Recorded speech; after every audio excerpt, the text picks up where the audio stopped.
And I have no doubt every single one of us owes his mother and his grandmother a lot of things. But speaking to the moms listening to me, many of you may feel ignored, neglected, undervalued, and sometimes both by husbands and by children. In the early years of life, your children will value you so much because, without making any offense, you are the milk bearer. You are the person who gives nutrition. And with the nutrition, you give love and you give care. And your skin touching the skin of your child becomes a bond that's inseparable with age. Then they start growing in age, and in the primary grades, you will find that you become the person who raises her children, giving traditions, principles, stories, Bible, faith. And this is the early stages of KG, pre-K, and maybe first grade. Then I started talking more about the teens time, the mother in her teens life. During your children's ages between 12 and 18, there will be a time they will reject you. They will tell mom, we don't like you. They will push her when she wants to kiss them. They will be embarrassed that she wants to hug them in the street. All of this will make the mother sometimes, after all what I have done and I put my life on pause for you, and I didn't go to school, I didn't go to work, and I spend all this time waiting for you. This is the time the kids sometimes maybe even rebel against the church and against God. And the mother will feel she lost so many good years. This is the time that the kids will start saying no almost about everything the mom will try to convince them with. This is the time that the mom will try to talk to them about their friends, and they will value their friends more than the mom. A tough time on the mother during the teens time. The time when the girls want to do things that the mom will disagree, and the boys want to be boys and want to keep secrets, and the mom will be in the shadows feeling, did I waste my life? Did I lose my life and my kids are abandoning me? And I want to tell you, moms, you are so important in your kids' lives, especially in the teens age. Even when they say, Mom, we don't like you, don't touch me, don't kiss me, don't hug me, don't be with me, don't appear with me in school, don't come to school. So I imagine the mother in the teens age is like the sponge. You are the sponge. You get to be hit, but you never respond back in a reactionary way. You may show tears, you may show love, you may show water, but you never show stones getting back at your kids. The mom in her teens life is the prayerful mother. The mother, when she finds her child is so rebellious, she doesn't have anything to do except, God, please keep an eye on them. I know how to raise my children. The mother, when she feels very down because they are not appreciating her, she goes to her altar and prays. And that's what I wish moms do during the teens age. During the teens age, please be a loving mother who is wishing to give love even when the love is not reciprocated by her children. A mother who is willing to really show expression and care even when her kids are a little rough, tough, and maybe rejectful. The spongy mom during this time needs to show security, because during their adolescent lives, your teens feel very unsecure. They don't know how their life will be. A pimple in your daughter's face will make her life miserable. Your son, when he is being put down by his friends, he doesn't want to go to school. You are the fence. You are the security in your teens' lives. How important a mother is, so important her work during the teens age. I imagine while every age is important, the teen age may be so tough on the mom because they are not really thanking her on anything she does. As a matter of fact, they sometimes push her and tell her, we don't like you. But mom persists, because this teen's age, if you go through it well with your kids, the chances are your children will become great youth growing out of this.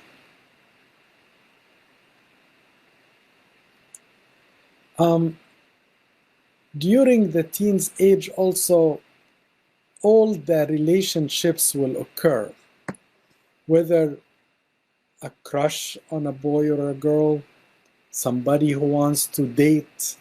And as a matter of fact, I received this question from one of the moms in preparation for this topic, saying,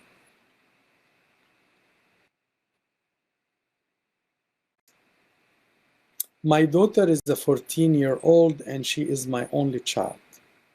She feels very lonely and different in her school because half of the students in school are dating and the other half are LGBTQ. She is saying, I don't know who to be friend with. I feel lonely and different. And she's asking me, why can't I date like others? I said, because you are too young. And the way you are thinking and feeling now will change as you grow up. And also we are Christians and we do not have boyfriend until we are mature enough. And it is time to get engaged and be ready to get married. Then she asked, can I have a boyfriend without doing a sin? Like we can be just friends and go out together. What's your advice? So number one, I just want to say thank you, Mom, because you apparently are doing a great job with your daughter for her to come and talk to you openly without fear. And she's coming to take your opinion, even if she's arguing and arguing tough. But it's still better than another family where the girl will do everything and the mom doesn't know what her daughter is thinking of. Coming back to answer your question, which comes exactly the point where I'm talking about the role of the mother in her teen's life or lives. So, number one, please do not get scared when your children come and say, I want to put a tattoo. I want to have a girlfriend. I want to have a boyfriend. I want to try some drugs. Don't get scared, but be firm and loving in the same time. Don't get scared as if you lost the battle and your children are lost. Never. With God's grace, never. But in the same time, you need to be so loving, so embracing, not rejecting any discussion, including a discussion like this beautiful one, but be stern. So I like the mom who is saying, boys and girlfriends with the attitude we know in the Western countries, more than likely it means making out physical relationships, getting into romance, and even If your daughter tries to put it, this is going to be the most innocent relationship. Whom are we kidding? You tell your daughter. Even if you trust yourself and I trust you because you are my daughter. But how can we trust anyone around you or the person you are dating? Second, your body is the altar of the Holy Spirit. It needs to be cared, protected, fenced, loved, adored, embraced, honored, praised until the moment that you stand before the altar with the person that God is grooming right now to become your future groom. Also, you need to be clear in your discussion that being different than the rest is not wrong. And I want to say there are so many ethnicities and cultures around us, and I'm sure you know of them, that they share our values even if they don't share our godliness. And please remind your child, you are not alone even when they claim everybody does it. A very famous sentence every kid in high school will say to his parents, everybody does it. If he talks about sleepover, everybody does it. If he talks about marijuana, everybody does it. If he speaks about boy and girlfriend, everybody does it. If he speaks about pornography, everybody does it. Everybody does it is a very common but misleading and a very unacceptable quote that you should tell your son or daughter, really? Everybody? Everybody? And he or she should think again, no, of course it's not 100%. Okay, so what's wrong of you being part of the 20% that they don't do it? What's wrong of you showing your personality, individuality, Christianity? What's wrong? There are others who would like to go with a special type of clothes in our society in the States because they respect their culture or their religion. Some people actually would be wearing certain clothes that not everybody does it, and they still do it. Why are we trying to melt with others and disappear as a shade of gray and we become so boring? There is a black and gray and less gray and dark gray and where is the blue and the white and the red and yellow? Tell your daughter, dare to be different. Because when you are different, you will find the true unique person who wants a different unique girl. But all the girls can have boyfriends at any time. But when you are unique and hard to reach, hard to get, an altar that's always covered and always praised and honored, only the unique person will try, and you will have, in the right time, the right person. Then the point about I don't have friends. Again, number one, with all respect to your daughter, that's not true. There is always good people in every society and every school. Not every single one does every single thing she is trying to convince you with. Not 50% this way and other 50% and she is like 0.1. No. If you talk to her, and believe me, I do that almost like a job, this is not true. There are always good persons in the church, in the school, in the society that we can be friends with. So, very important question that came really to discuss the mom in the teen's life. A very difficult time. And I assure all the moms you will not be thanked, and in many times you will be told names and rejected. But please do not ever lose hope or lose focus, and do not think that you are not loved and you will be ignored. This is a tough time on them and on you. Don't think it's easy on your boys and girls during the teens time.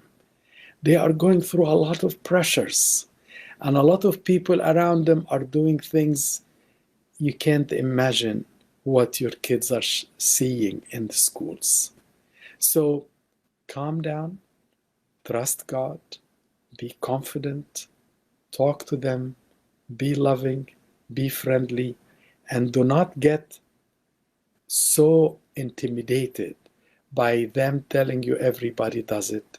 And do not get scared by them saying, I hate you, because it's a word that's an empty one. Okay. There is another question that came before I moved to a different phase in life.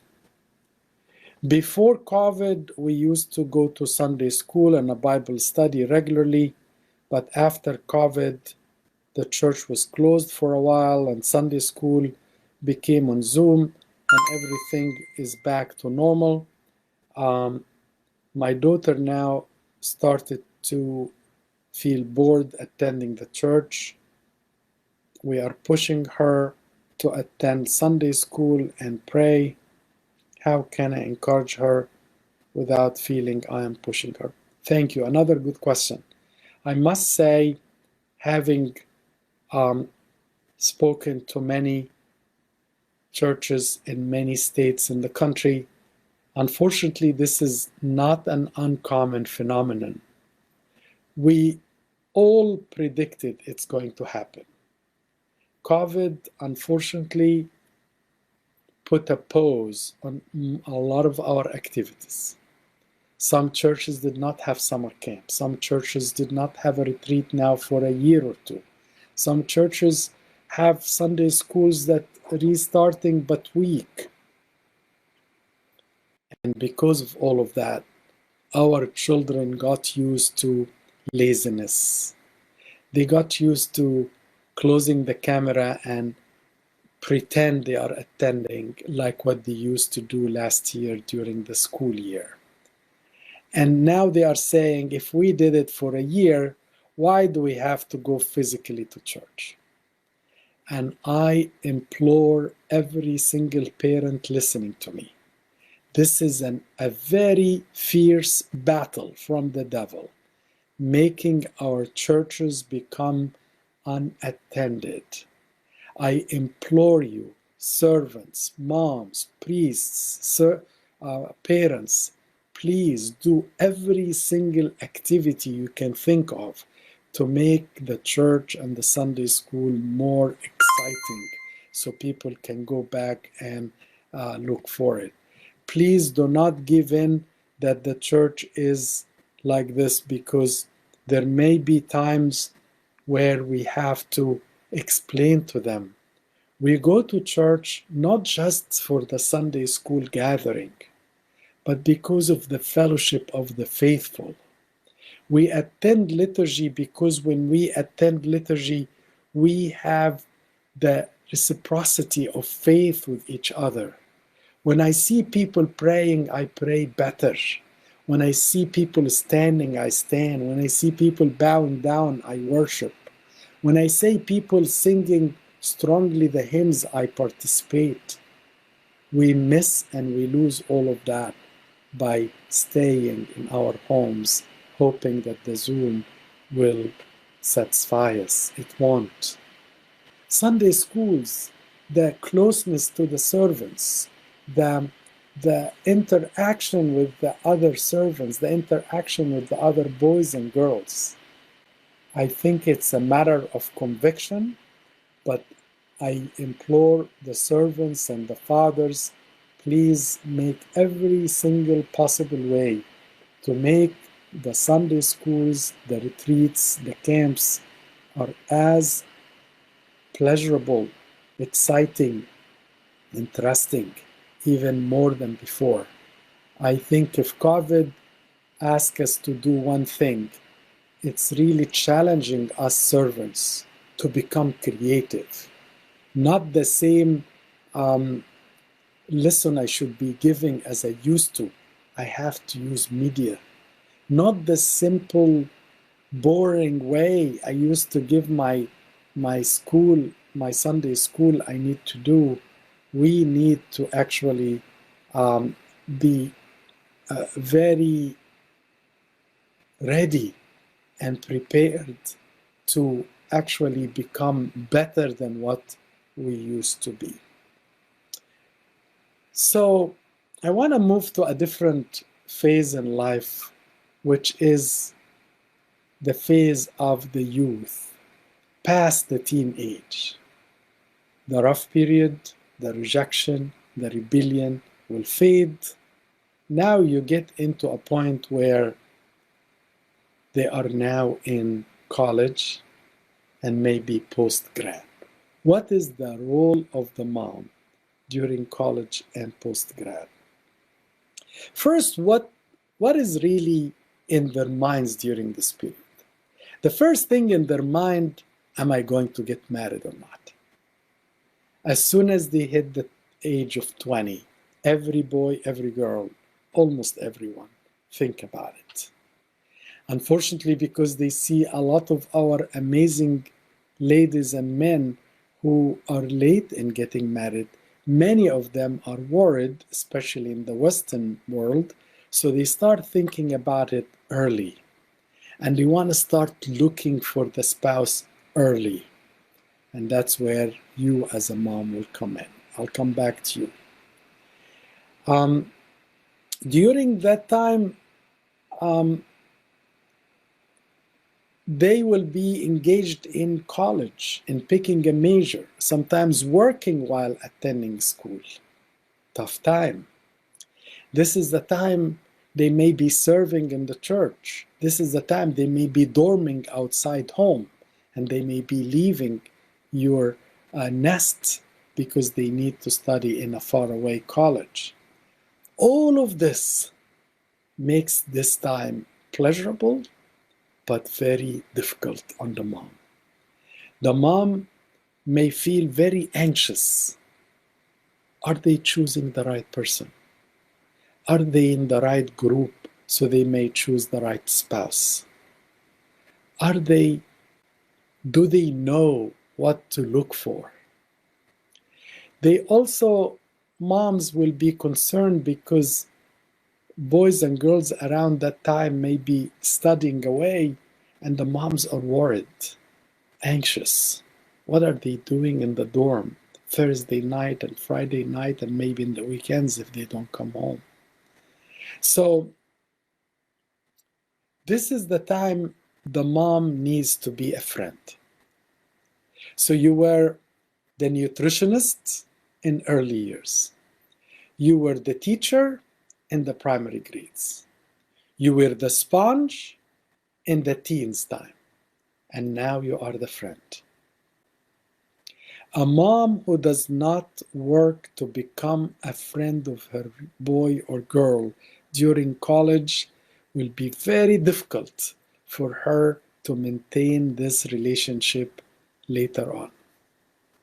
You cannot, I repeat again, you cannot make your boy or girl do anything anymore.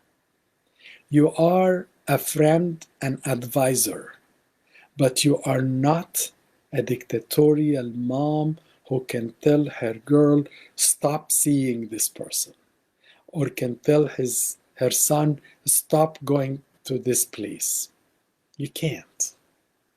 You can for many reasons. A, he may have a car and you don't know where he's going. B, if you push him, he maybe even have the right to live outside. And some homes, their kids live outside during college time. They may be actually living outside because of the dorming. 3 or 4, how about if they don't tell you what's happening if you keep pushing it? Because you are not a friend. A friend cannot make his friend or her friend do something except through conviction. During that time, mom, please work hard to work as a friend, not as a as a person who is coming down telling her son or daughter what to do. By you offering an opinion without imposing your opinion, you win. You win by discussion and listening and holding your opinion when it is so difficult not to. And you wait and wait because you want to hear about a boy she met and she likes and they want to go out, and you are not happy with the relationship. But you want to hold off your opinion until you listen, until you hear everything. And then you offer questions before opinions. What do you like about him? Do you think he is very sincere? Do you think he is a person that you can trust fully? How much you know about him to trust him? Do you think that will distract you from your studies? Do you think he is a godly man or a godly woman for your son? In other words, do they fear God when you guys are walking alone or sitting alone?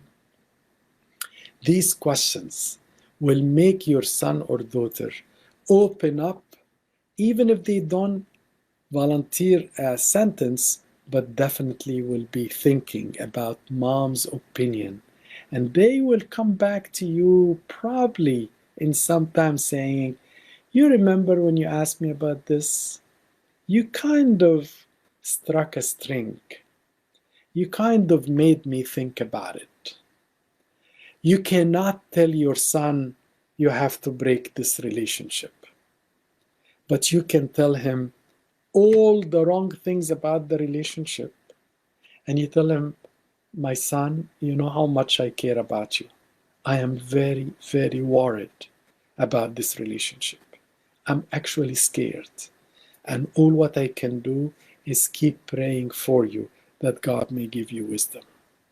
It's completely different by coming down and being angry and being fierce. And he is not your 13-year-old. She is not your 14-year-old. She is now a lady. He is now a man. Deal with him as a man. Deal with her as a lady. They have the right of making decisions. Some of them may even live outside home. So please make sure you do not ever lose friendship. The mom who gained the friendship of her son or daughter, a mother who will be able to tell them what to do without actually telling them what to do. Because she will convince them with her friendly opinions rather than imposing it as a teacher. My kids always fighting over anything and everything. I have two daughters, 7 and 9. They all started with COVID again. I tried to talk to them, and I asked their father of confession to speak to them, but nothing works what I should do. So to have a fight between two daughters or two sons, that's completely normal in the age of 7 and 9. I'm not sure why are you making it such a Middle East issue.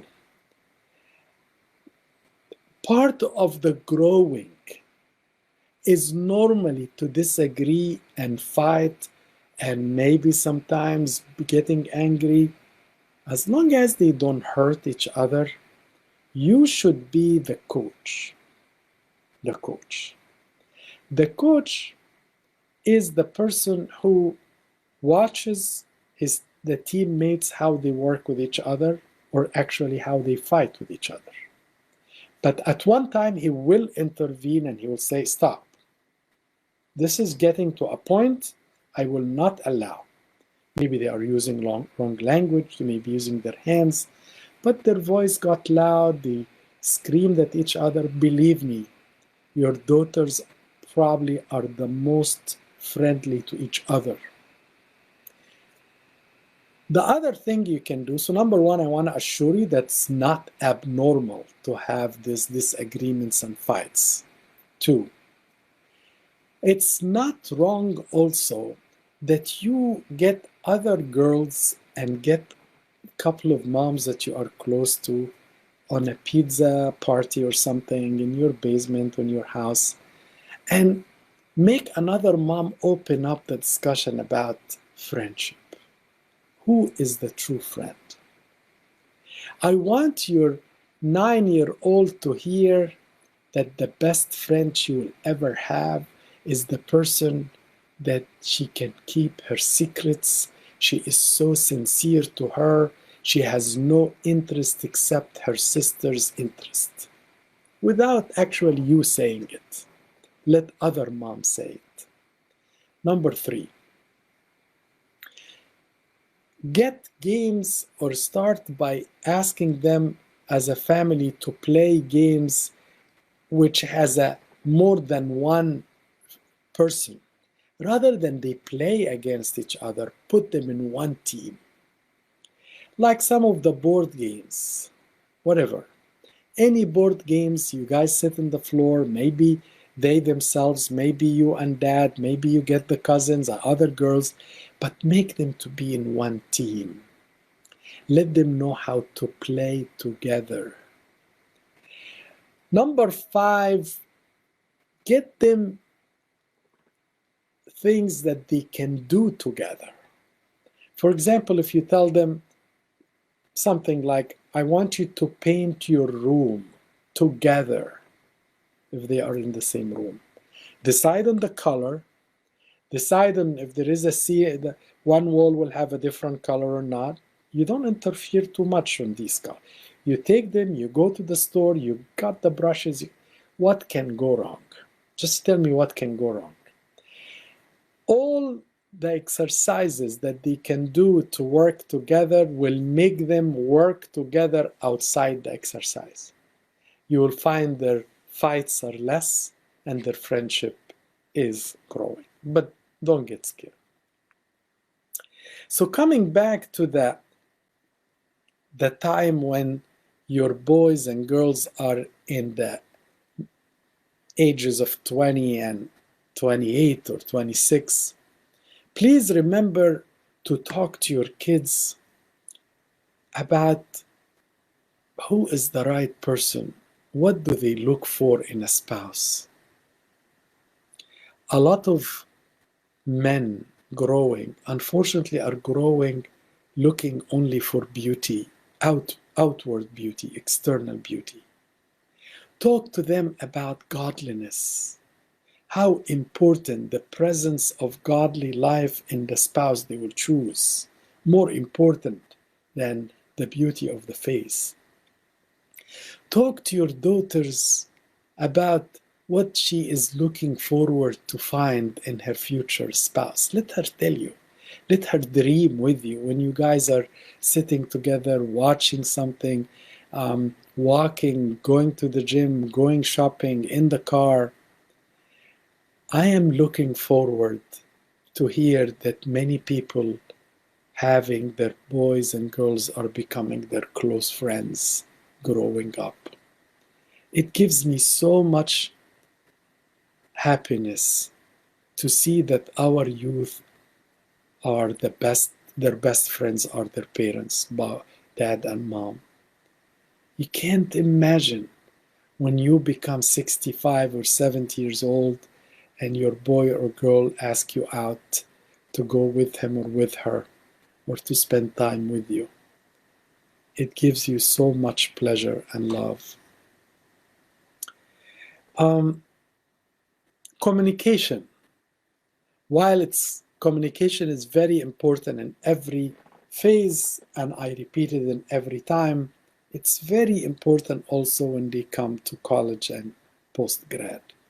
They may not have time, but when they give you time, please do not give orders. Do not give short sentences. Do not abbreviate what you want to say. Be a smiler. Be happy. Be content. Be proud of them and their achievements. Do not keep nagging. Do not keep putting them down. Do not keep picking on what they do wrong, but rather pick on what they do right. Then the phase of courting and about to get married, and they start liking a person. What's your role, mom? Your role is very important. So when when that happens, you become ready to listen to your daughter about her fears, how much she is worried about in the future. What does she likes in him or in her, if that's your son? Future. This is the time you can talk about your own marriage. What you did right and what you did wrong. Because they probably by that time they know everything about your marriage. Tell them about struggles. Tell them that life is not always easy. Tell them they have to toughen up and to endure. Because marriage is not just romance and love and, going out all the time. Tell them there is a lot of responsibilities and they need to be enduring and willing to take upon themselves. Tell them about godliness, prayers, presence of God in their lives. Let me answer this question. Is it okay to share stories of failed relationships with my daughter? Like, for example, a failed engagement experience that I went through. I want her to avoid my mistakes. Will that cause some damage my image in front of her? Absolutely not. Absolutely not. It's very nice when the mom tell her, by the way, I want to tell you a secret. Your dad knows it, and I want you to be aware of it. I was engaged before I got married to your dad. But it didn't work out. Because 1, 2, and 3, he wasn't godly. He was not looking to pick me up. He was not a communicator. He was very dominant, whatever. Tell her so she does not fall in the same trap. Absolutely. I don't see this. This is not a sin. This is an experience. And who more important than your son or daughter to learn from your experience but them? Those are the only people in your life who can learn and benefit.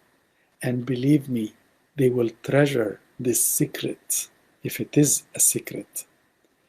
It's exactly similar to a father telling their son or daughter, I don't want you to do what I did. I got to know the wrong crowd and they made me do this and this, and I lost a couple of very precious years of my life. There's nothing wrong with that. I don't like to say the details of the failure, but the overall picture of the experience is valid. I don't like to mention the details of, God forbid, sins. No, that shouldn't be mentioned. But the overall picture of the experience can be helpful. So during the pre-marital period, you will become a companion to your son and to your daughter. You want to hear him, and you need to be completely neutral, completely unbiased. You don't want to take his side if he was wrong. Tell him that's not what you're supposed to do. You did not stand by your fiancé. You should have been more manly than this. You should have told your daughter, you are wrong. You should have respected him in front of his parents better. That's great. Those are good advices. You could also avoid being a nagger. by nagging on questions. Where did he take you? Where did he invite you? What type of dinner? What type of gift he gave you? Get the overall picture and let your daughter open up as much as she can.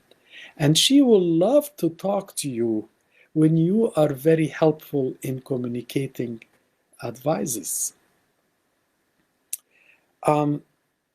Stop also being so nosy and trying to learn fine details about the relationship of your son and his fiancée.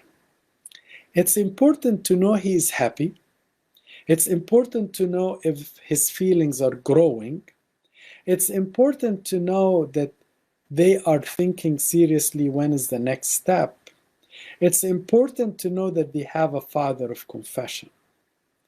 But really, is it important to know what type of dinner, where did they go to, and who went with them, and what did he give her? I mean, I have my opinion, but I don't think it is that important. Maybe a fiancé who never gives a gift to your daughter is something important you need to keep an eye on. And nicely, you can ask, I just want to be sure that he is valuing you.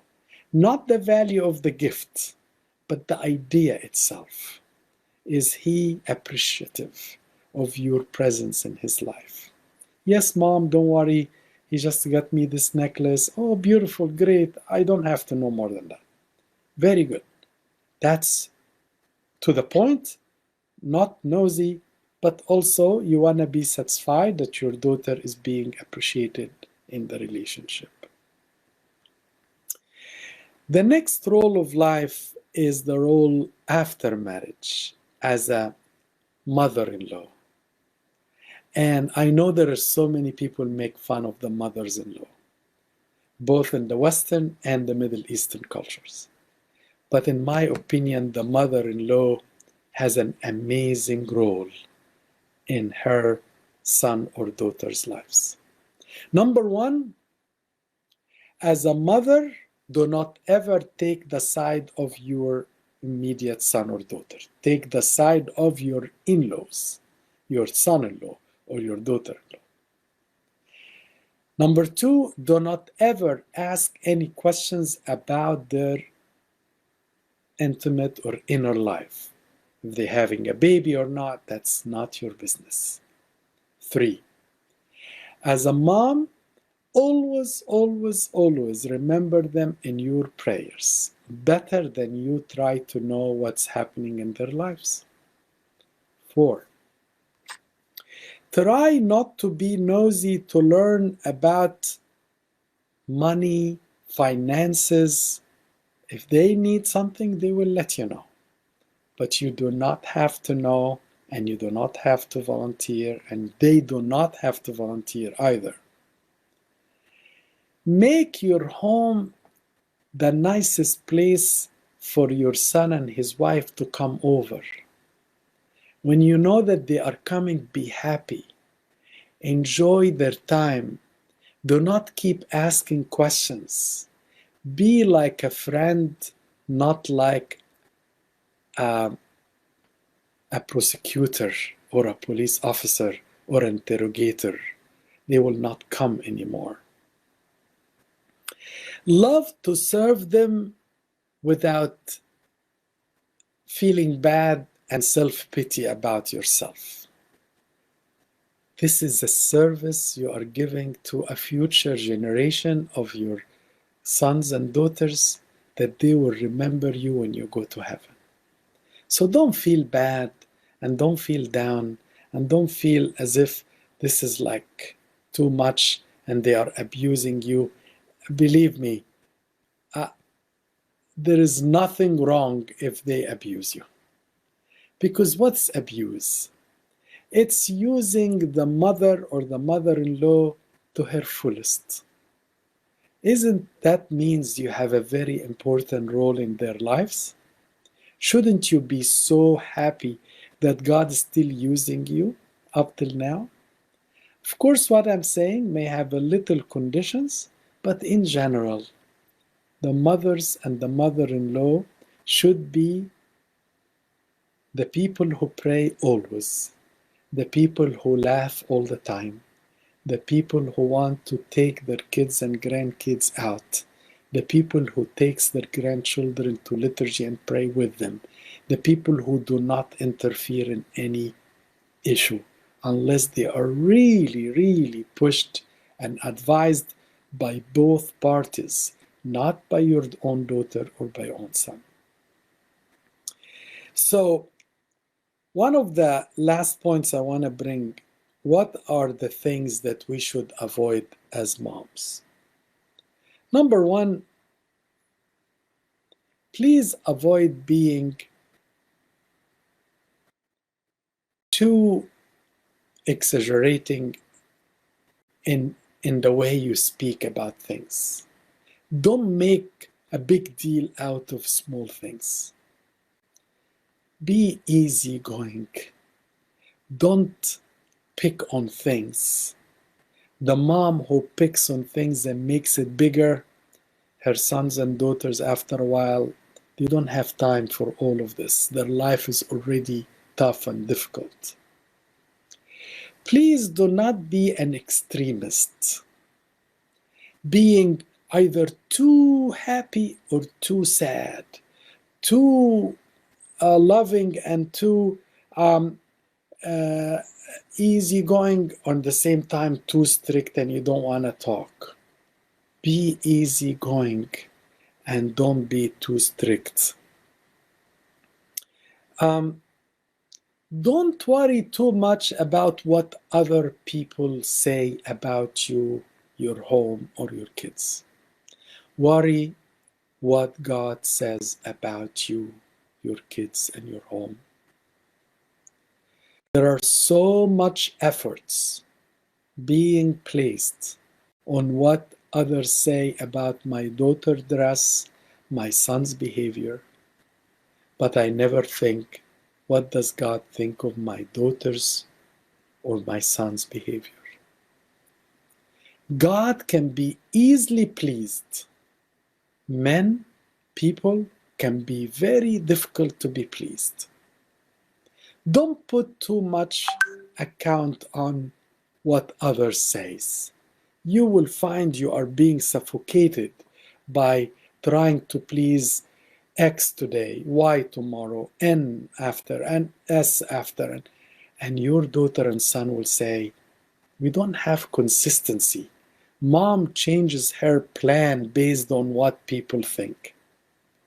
I told you the story that a high school girl one time told me when I told her why you didn't come to liturgy. She said I was ready to come, but mom and I had a big fight. So I told her, what about? She said I was wearing my ripped jean. So mom told me, you are not allowed to go to church with the ripped jean. So far I took the thing. Makes sense. Maybe mom wants the girl to know that the church has to be respected and every place has its own attire.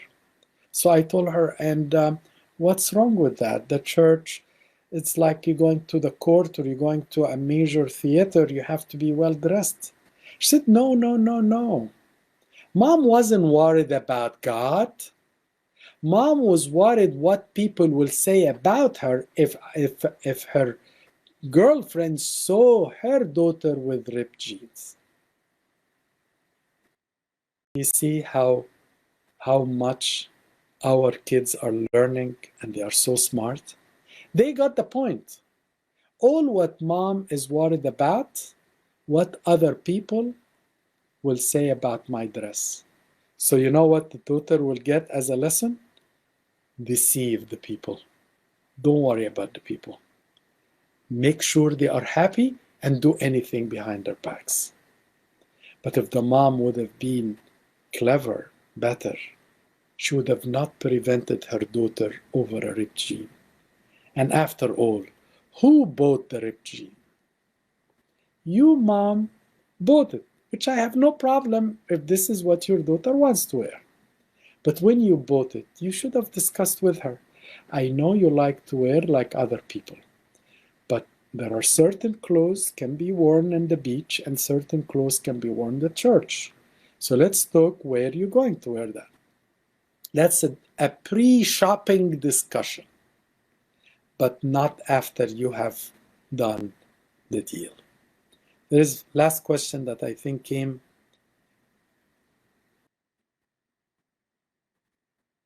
Is it okay to tell my 11, 9 boys and 7-year-old girl about the unhealthy relationship between me and their father? No, of course it's not healthy. When I brought the point about talking to your daughter about an engagement that you broke before you got married, I was talking about your daughter about to get married, and she needs to learn from past experiences.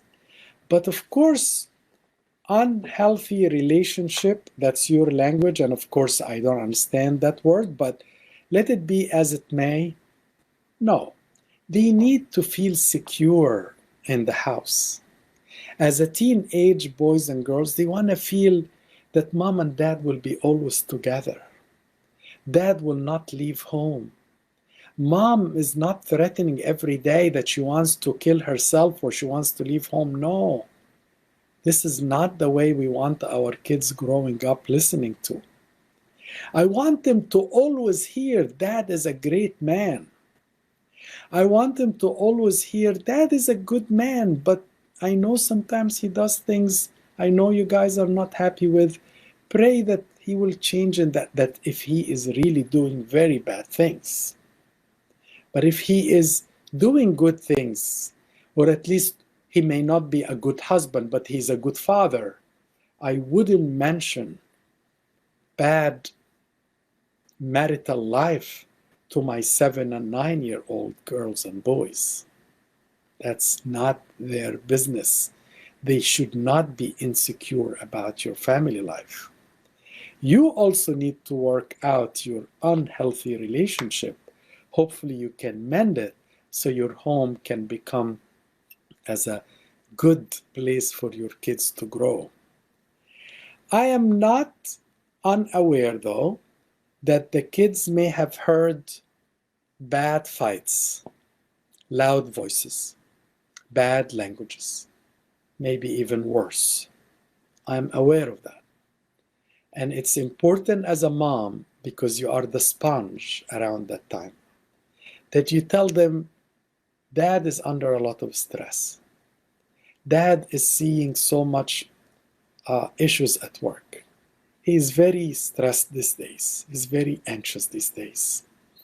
Don't badmouth dad in front of the kids. You are not going to gain by that. There is no benefit that you tell them your father is not a good father.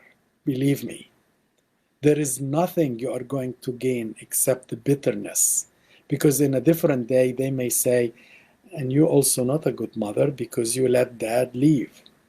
And unfortunately, I heard it. So the good mom is a sponge. She's being hit, but she doesn't hit back. She gets tears in front of God. She gives water or blessings and smiles in front of her kids. I pray that you can endure what you are enduring, though. I understand it can be tough. But remember, your kids are the most important investment in your life. Yes, you may be going through a tough marriage, and I'm not here to say who is responsible, you or him or both. But don't make the kids part of the bad relationship. They want to hear laughter. They want to hear jokes. They want to hear you are happy. Please don't make them hear otherwise. Today, we discussed for part 2 the role of the mother in the lives of her children. And I thank you very much for the many questions were asked. And I want to end by saying, I believe so much in the power of the prayer of the mom. While everyone's prayer is so valued, personally, I think God has a very soft spot when mothers pray, and especially if they unite in praying together for someone or some family. So I'm asking the ladies' meetings, the mothers' meetings, the mothers who are friends, the 2 or 3 who are friends, pray together for your families. Pray together for your husbands. Pray together for your kids. Your power of prayers are far greater than many of you may think. And because of this, sometimes you will find yourself very, very empowered because your prayers have reached to the throne of God and shaken it and coming back with a lot of blessings. Try it. Try to stand before the altar of God and pour your tears rather than you pour your tears in front of your husband. Many moms or wives cry because of bitter life, and a lot of these things are not working. Have you tried to pour your tears before the altar, before God, the true loving groom, and see what can happen? Have you ever took the issue of your behavior of your daughter or your son and put it before the altar and really made the whole liturgy about it? Have you ever attempted fasting and prayer for your son or your daughter for something that you wish for them to be adjusted in? We are using so much psychology and we are forgetting so much godliness. And I'm here to hopefully bring both. But godliness far superior than many theories. This was Family Matters. I hope you enjoyed this episode. Until